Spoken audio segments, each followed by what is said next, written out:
Audio input capture. There we go. Now it should work. Audio input capture. There we go.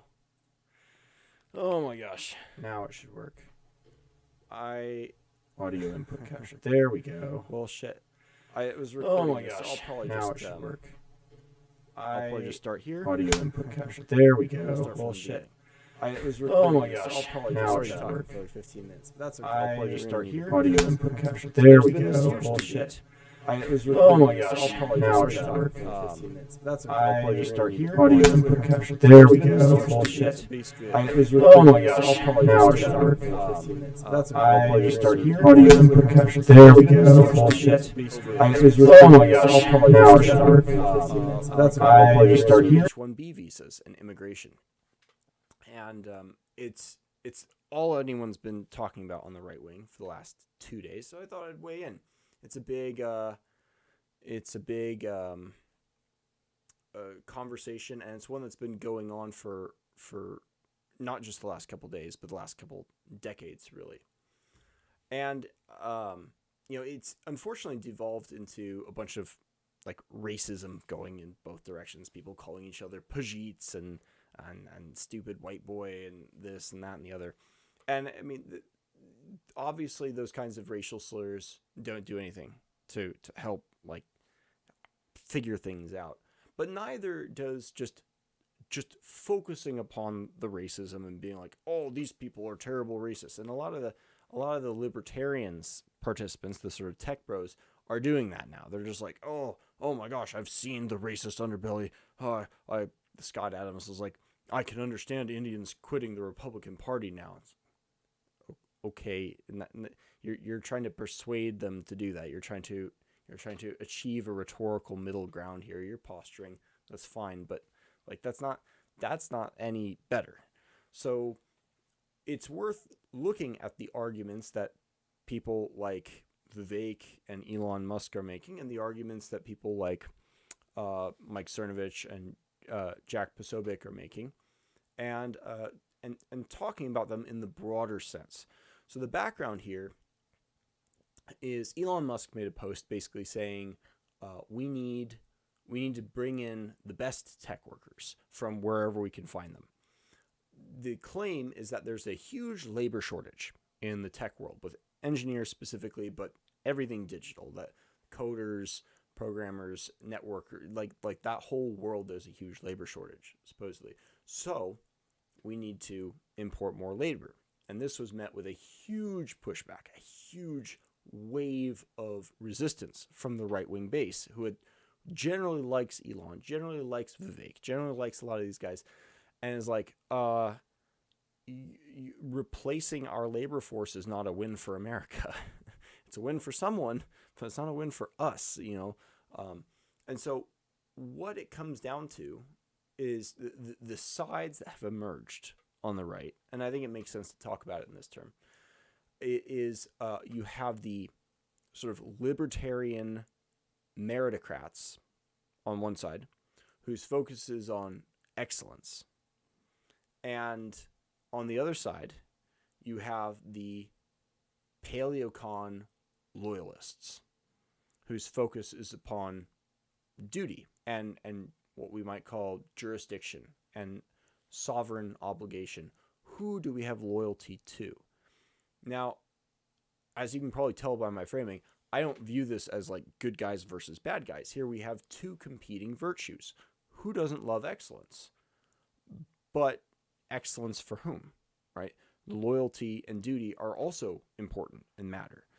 And so it's a very fascinating debate. And I thought the person who had actually had the best take on this whole thing on X, before we get into details, was, of all people, Cenk Uygur, who looked at this and said, I love seeing this argument because it demonstrates that MAGA is not some like culty monolith with that just gets their opinions from on high. They think on their own, and they're willing to disagree with their supposed leaders. And it was a real. I think anyone who thinks the left has been so successful for the last 100 years because they were all in lockstep agreement, doesn't know anything about the left. They've been constantly disagreeing and bickering with each other as much. And I think this kind of disagreement is healthy and helpful. But, obviously focusing, throwing the racial epithets, calling all these Indian immigrants H-1B visas, Pajits, or, the Indians firing back, oh, you stupid white boy, you can't even reproduce or whatever. Like, obviously that's not helpful. But it's not any more helpful to just point to the ugliest participants and dismiss the whole thing as not worthwhile. Like that is just as bad as doing the racist, ugly stuff yourself. So let's put that stuff aside and focus on what are the good arguments in both sides. What's the backstory here? What's the what are the serious things we should be focusing on?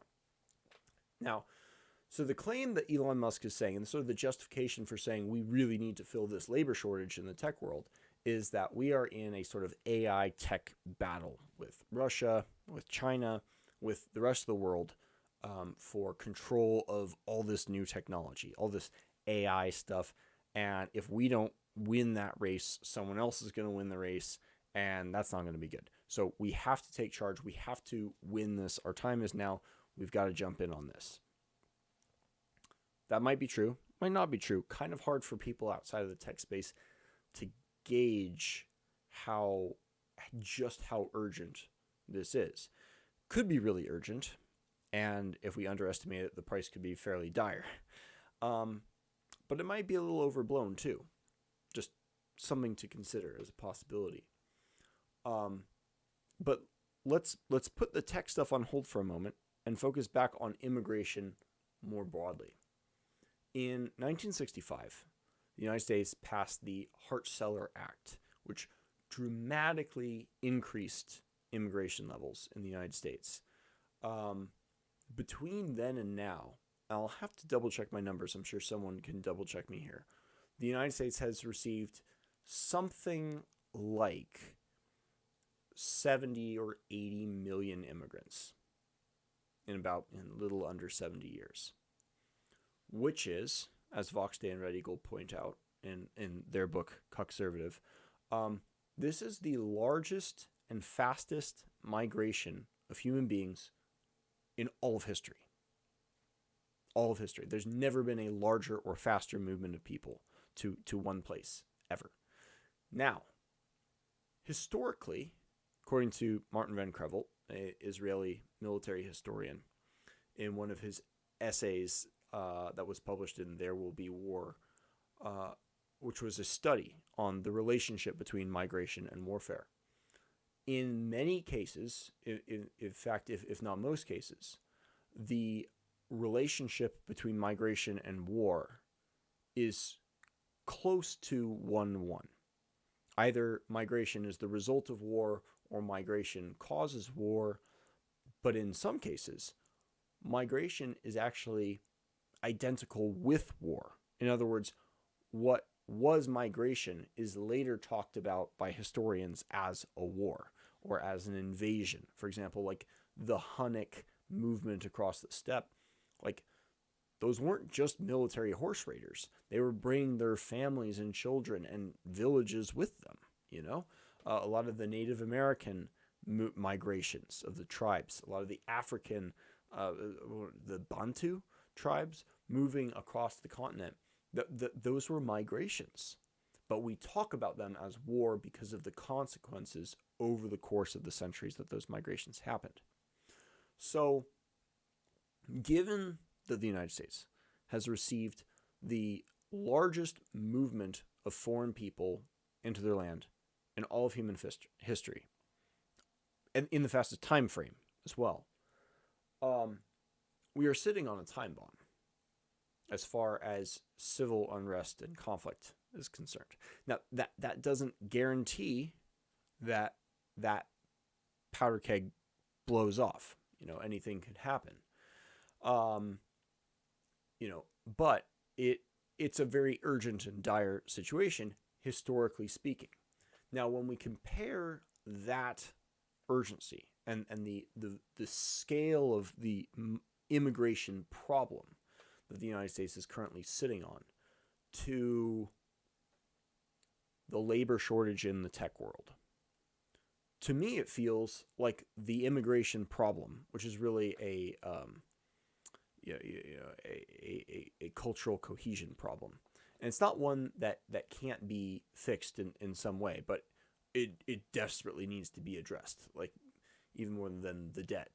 The tech labor shortage, I would question how urgent is this exactly? I get that it looks very urgent to the people within tech, but there are other problems that their solution, and we'll get to whether it's a solution or not in a minute, impacts other things outside of their domain. And people have a right to be concerned about those other things. So this historical context of immigration in the United States over the last 70 years is a big thing that we have to remember when discussing H-1B visas, work visas, and these other sorts of things. Now, there's an economic question here as well, which is, the tech sector is saying, we have a labor shortage, so we need more labor. In the 1970s, I think earlier than that actually, probably the 60s, Friedrich Hayek wrote a fairly famous critique of the socialist price fixing strategy. And he said the problem with their price fixing strategy, the Soviet communist strategy, is that it eliminates market signals. It prevents the market from being able to communicate with itself about the proper value of things. And so you would end up with shortages, and you'd end up with ridiculous wasteful surpluses because there was bad signals. People weren't getting the right price signals that would move labor or capital around to where it needed to be. So they're complaining now that there is this labor shortage in tech. And the tacit claim is that there's just been such a huge explosion in tech recently that they just didn't have enough training. But some of the people are claiming, no, American education has prevented people from being trained, or maybe, as Vivek puts it, we have the wrong cultural values. We've been pushing a bunch of social media influencers instead of like math and science and stuff. Historically, that has not been the case in the United States. White Americans have been quite interested in math and science and engineering and so forth.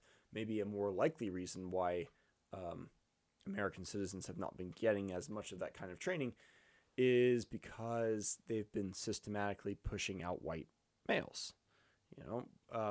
There is an unfortunate but inevitable ethnic component to this, and they've been systematically pushed out of that. So, and it's not the same people. It's not like the Department of Education are not the same people as these engineering firms, Elon Musk, Vivek, or whoever, who are now looking for engineers to find. And oh my gosh, the Department of Education screwed up our STEM core. But there are some other possibilities too. We've been importing labor for a while, and I brought up Hayek's price signaling argument because when you import labor, it accomplishes the same result. You fail to signal the price, the value of an engineer at X firm to the public. There's a miscommunication or a bad signal, and people, you don't get the influx of people.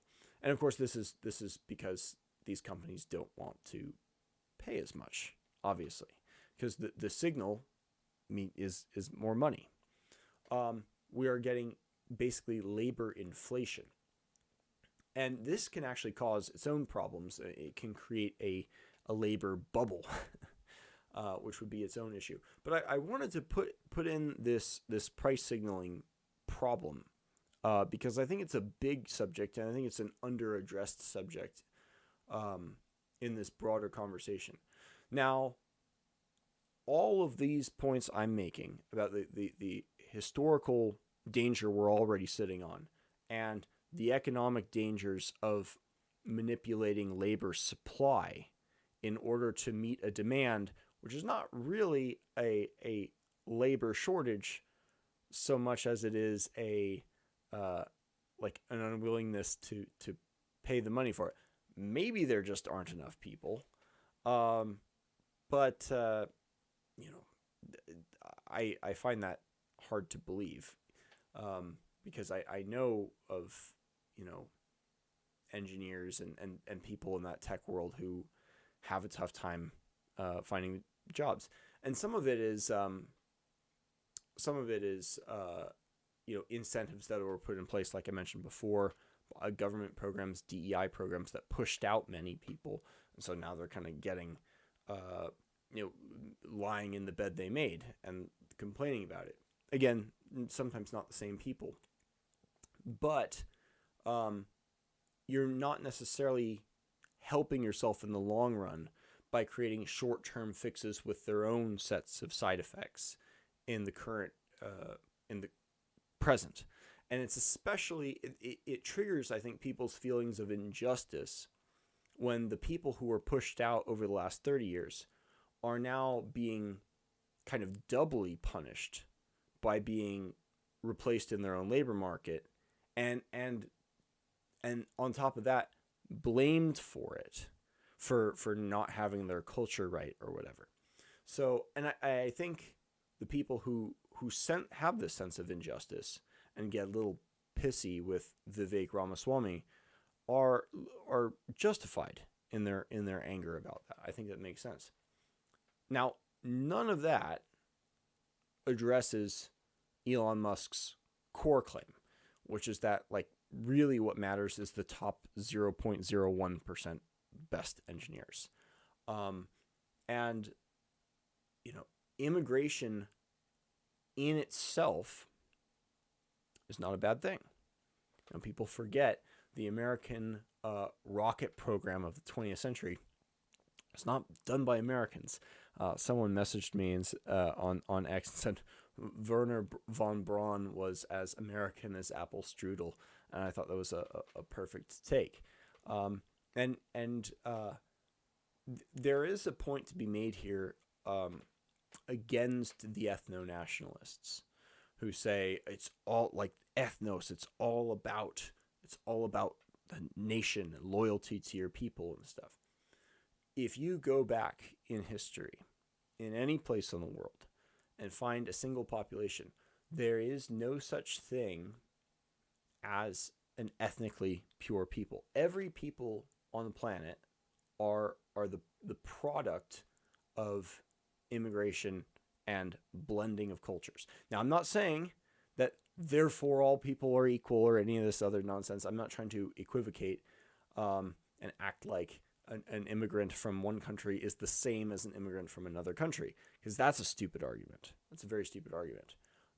But it establishes a sort of metaphysical baseline about what do we actually care about here. Our nations are like the ship of Theseus in a way. You know, over time, every single board gets replaced. Every bit gets replaced, and at a certain point, you're like, is it the same ship? Could it even be the same ship? But, you know, there is a huge difference and an experiential difference between, you know, slowly repairing a ship over hundreds of years and replacing every board that gets rotten and everything, and even upgrading bits every once in a while, putting in an engine or whatever, versus just wholesale ripping out large parts of the boat and, you know, putting in entirely new parts very, very quickly. There's a rate of replacement that shifts a ship of Theseus experience into I just got rid of a boat and replaced it with a new boat experience. What we're talking about when we talk about national identity is the experience of cohesion and the experience of being at home in a place. And some amount of immigration has always been a part of that. The question is not immigration or no immigration, although there is a case to be made that given the last 70 years, it might make sense to cut it off for a few decades. But the question in principle is, what's a reasonable rate of immigration?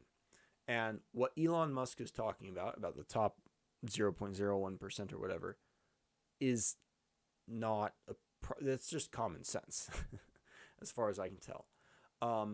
But many of the people who are taking his side in the libertarian tech bro argument for meritocracy are making a much broader argument. Something like 19% of engineers and tech workers in the United States are foreign workers. That's a lot. That's a ton. And there are not healthy side effects to that maybe for the tech sector itself, certainly for parts of the country outside of the tech sector.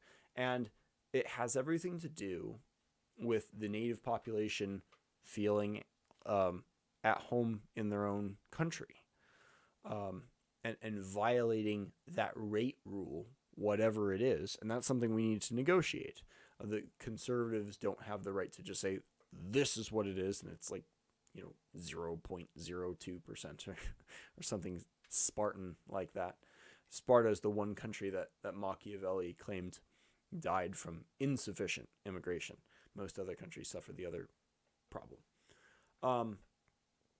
So yeah, I think it's an interesting discussion. I think I think all the people who are complaining about, it's so divisive, are much adoing about nothing. This is healthy. This is good. And I will conclude before I get to the comments here. Taylor has said some interesting things, which I will get to in a moment. I will conclude just to keep things a little bit spicy, because that's fun. Maybe there's an argument here for a little bit of Pajit and white boy racism. Very spicy. And that is this. There are three core ethnic populations to the United States. There are the Puritan descendants of the Anglo colonists from the 16th century. There are the Amerindian tribes, and there are the descendants of black slaves. Those are the three core ethnic, I'm doing the German thing, the three core ethnic populations of the United States. But those aren't the only Americans. What about the Italians? What about the Irish? What about the Germans who are all and have been here for generations? Are we going to be like ideological and say, no, those are not Americans because they don't fit into my categorical conceptualization of what an American ethnos is? No, we feel at home with these populations. They've been here for a while. They have integrated into the experience of America. They're a part of that now. So there's an integration process, and the identity that they have become a part of protects its own identity in order to remain itself. All of the populations that came through here experienced racism. Also, the populations that came here originally, including the blacks, the Puritans, and the Amerindians experienced racism. If one reads the Last of the Mohicans, you will see a bunch of intra-white racism between Irish and English and Scots, and intra-Native American racism. Oh, the Mohawks are a thievish race, says the Iroquois or whatever. And every subsequent population that came through here and became American,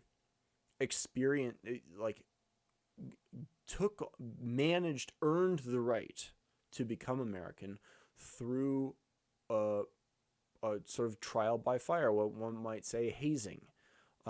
And that sounds mild unless you've been hazed in the military.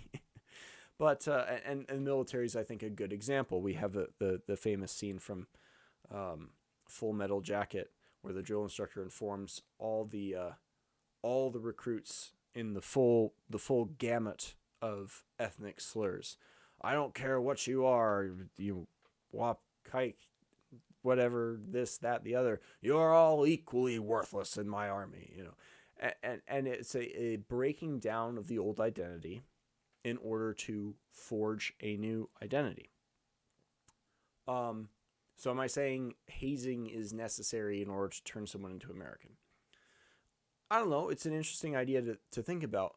But what I think is far more certain is that if an identity, like being an American, and it has to mean something to be an American, it has to be a certain way of life, a certain way of living, a certain set of preferences, a way of being that is American, that defends itself as itself against outside impositions for an immigrant to integrate into, to become. If there's nothing to become, then they can't become Americans. So the lack of some pushback is in its own way robbing them of the opportunity to become Americans if they want to do that. And if they don't want to do it, then it's robbing America of its own immune system against that kind of thing.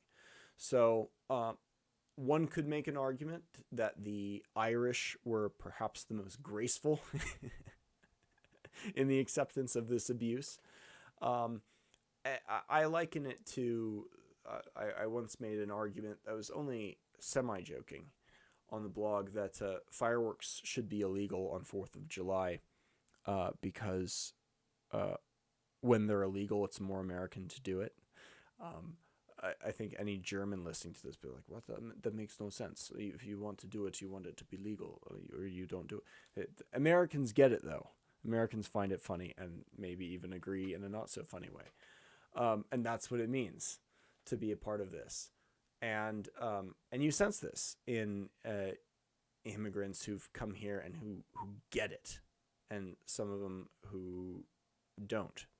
So anyways, that's my controversial food for thought, throwing out this debate, which I think is very interesting. You should all follow it on X and take it seriously, and don't get caught up in the lowbrow stuff. It's fun, but it's not the important stuff. And if you're dismissing people because there's racists on the other side, you're just as bad as the people who are pushing back using racial slurs like frickin' 12-year-old Call of Duty players. Don't do that. It's lowbrow, but have fun, be a good civic participant, and enjoy the show.